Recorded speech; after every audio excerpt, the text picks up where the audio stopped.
High friends, welcome to back to my channel. আশা করি তোমরা সবাই ভালো আছো। তো আমার একটা নতুন ভিডিওতে তোমাদের সবাইকে অনেক স্বাগত। তো দেখো বন্ধুরা, তোমাদের আগেই বলেছি যে আমি হায়দ্রাবাদ এসেছি। তো হায়দ্রাবাদ এসে এখানে আমি জগন্নাথ ঠাকুরের মন্দির দেখব। তোমরা হয়তো অনেকেই পুরী গিয়ে জগন্নাথ ঠাকুরের মন্দির দেখেছো, কিন্তু আমি পুরী যাইনি। তাই আমি আজ এইখানে হায়দ্রাবাদে দেখব জগন্নাথ ঠাকুরের মন্দির। তো দেখো বন্ধুরা, আমরা গিয়েছিলাম রাত্রিবেলা।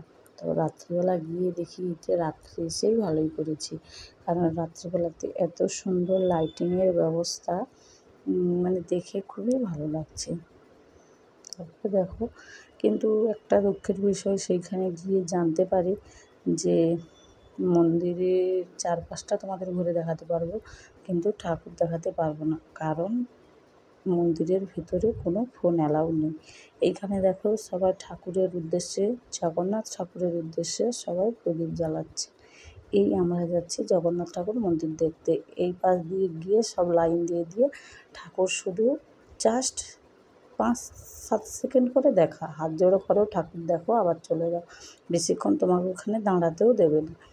তারপরে আমরা ঠাকুর দেখে আবার মন্দিরের চারপাশটা ভালো করে ঘুরে ঘুরে দেখছি। তো রাত্রিবেলা গিয়ে আমরা মন্দিরে গিয়ে খুবই খুশি। তো মন্দির থেকে যেন বেরোতেই ইচ্ছে করছে না। তারপরে দেখো, এইখানে এসেছি আমরা নবগ্রহ ঠাকুর দেখতে। এই নবগ্রহ ঠাকুরের কাছে আমরা সবাই মিলে ঘুরে ঘুরে গড় করে নিলাম। তারপরে আমার বাপিকে তার পাপা ধূপ দিয়ে বলছে, চারধারে ধূপ নিয়ে ঠাকুরের চারপাশটা ঘুরো।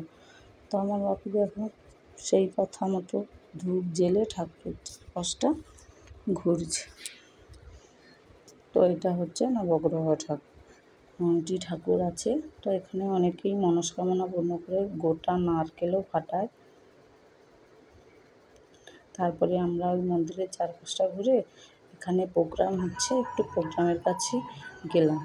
তো গিয়ে দেখলাম যে আমরা কিছুই বুঝতে পারছি না। তো তেলেগুতে প্রোগ্রাম হচ্ছে, তেলেগুর গান হচ্ছে, ডান্স করছে। তো ওইখানে সাজানোটা খুব সুন্দর লেগেছে।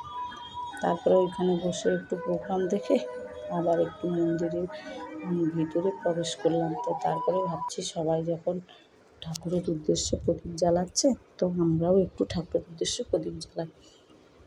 তাই জন্য দেখো, আমার হাজব্যান্ড ও তার বন্ধু মিলে ঠাকুরের উদ্দেশ্যে প্রদীপ জ্বালাচ্ছে, সাথে আমার বাপিও আছে। আমার বাপি বলছে আমি জ্বালাবো, তোর বাবা বলছে তুই পারবি না, আমি জ্বালাবো। তারপরে আমার বাপি সেখান থাকতে এসে এইখানে যে একটা ঘন্টা আছে, ঠাকুরের ঢোকার মুখেই এই ঘন্টাটা থাকে, এই ঘন্টাটা বাজাবে বলে প্রচণ্ড লাফাচ্ছে, কিন্তু ওর হাত পাচ্ছে না। তারপরে পাপার প্রদীপ জ্বালানো হয়ে গেল, ঠাকুরকে গড় করা হয়ে গেল। তারপরে এসে আমার পাপাকে কোলে তুলে এই ঘন্টাটা বাজাচ্ছে। পাপা তো ঘন্টাটা বাজিয়ে ভীষণ খুশি, অনেকক্ষণ চেষ্টা করছিল, পারেনি। তারপর পাপা একটু ঘন্টা বাজিয়ে নিল। তারপরে আমরা মন্দির থাকতে বেরিয়ে গেলাম। প্রচণ্ড পরিমাণে খিদে পেয়েছে, তাই একটা রেস্টুরেন্টে ঢুকে আমরা খাবার অর্ডার করলাম। এটা হচ্ছে হায়দ্রাবাদি বিরিয়ানি, এখানে পাওয়া যায়। তো বিরিয়ানি আসতে অনেক বাকি, আর যে খাবারগুলো অর্ডার করেছিলাম ওইগুলোই এসছে। আমরা খেয়ে বেরিয়ে পড়লাম। বন্ধুরা, ভিডিওটা ভালো লাগলে লাইক করে দিন।